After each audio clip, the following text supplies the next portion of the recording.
Bonjour à tous, j'espère que vous allez bien. Alors aujourd'hui, je vous présente un jeu, c'est une reproduction historique du tarot flamand de 1780. Alors, ce jeu porte le nom de tarot flamand, comme je viens de le dire, mais on peut aussi le trouver sous le nom de tarot van den Borre, puisque c'est le nom de l'imprimeur original qui a donc imprimé ce jeu en 1780. Alors ici, c'est une édition qui a été faite par Carta Mundi pour l'Europe et US Games Systems pour les États-Unis. Donc voilà, sur le côté de la carte, on peut lire reproduction authentique du tarot flamand en 8 couleurs, reprise directement des bois originaux. Oui, puisque le jeu original avait été sculpté sur bois. Complète avec ses 22 arcanes majeures et 56 arcanes mineures. Avec livret explicatif, le tarot flamand a été imprimé et édité pour la première fois par le maître cartier bruxellois Van den Borre vers 1780. Moi j'aime beaucoup ce jeu, je le trouve vraiment splendide. En plus la qualité des cartes est super. Là, c'est l'édition en français au niveau du livret. Alors, on a donc ici le tarot flamand avec quelques explications. Donc alors les jeux de tarot existent depuis plus de 500 ans. Alors là, on est sur du, voilà, je lisais ce qu'il y avait écrit là. On est plus sur une petite rétrospective historique.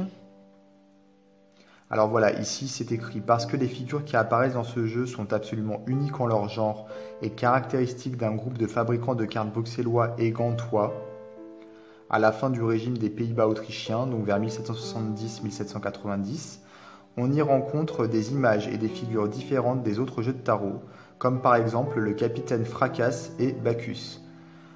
Et comme à la même époque, les fabricants liégeois et wallons introduisent le tarot antimalier, jeu avec des images et des figures complètement différentes, suivant des règles et une symbolique différente, on peut bel et bien parler d'un tarot flamand.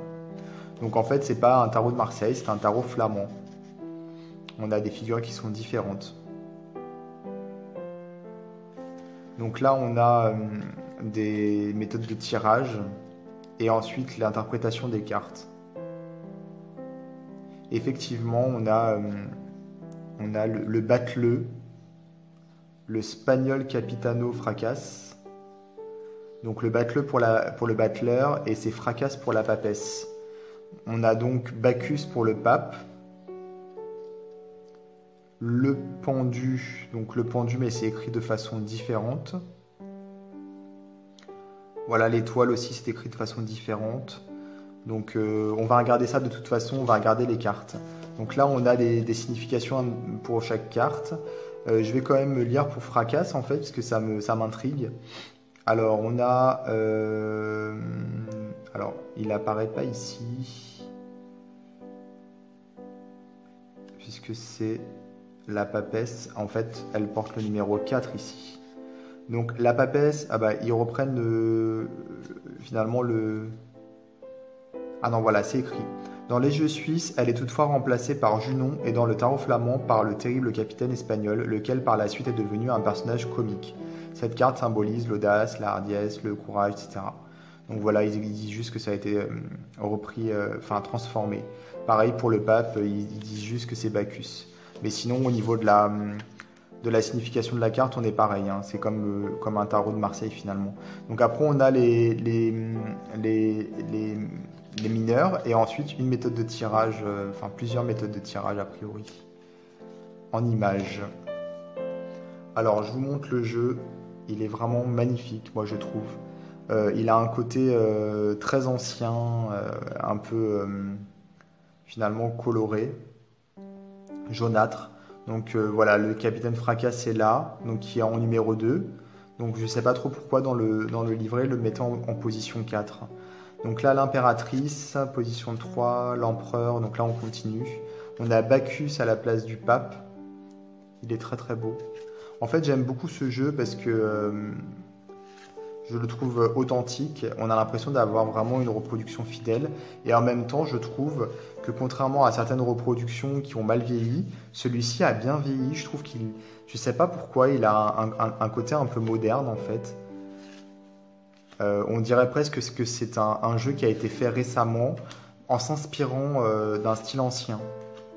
Il dégage quelque chose de chaleureux. Alors déjà, il y a le côté sépia au niveau des couleurs qui me plaît beaucoup. La petite bordure ici aussi. Alors l'étoile là, je la trouve absolument magnifique. Elle me fait penser au tarot de Vieilleville.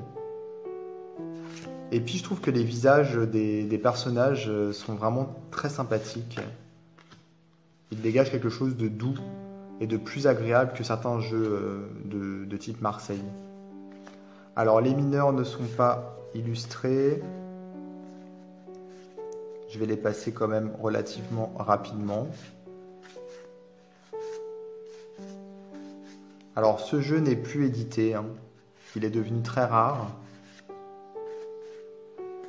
Le carton des cartes est super agréable. En fait, on dirait vraiment du carton qui n'a pas du tout été travaillé. Enfin, on dirait qu'il n'y a pas de... Vous savez, il n'y a pas de traitement. C'est pas mat, c'est pas brillant, c'est brut quoi.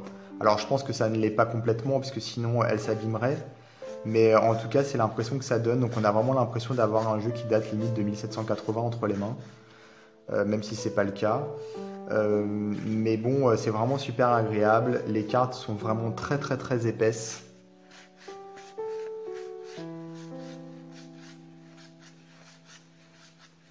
On a l'impression que c'est un jeu du Cerf. Les éditions du Cerf font des jeux également du même style avec un carton un peu identique et avec un traitement quasi inexistant au niveau de la carte. Sauf que là, c'est pas du Cerf, c'est Cartamundi et c'est US Game Systems.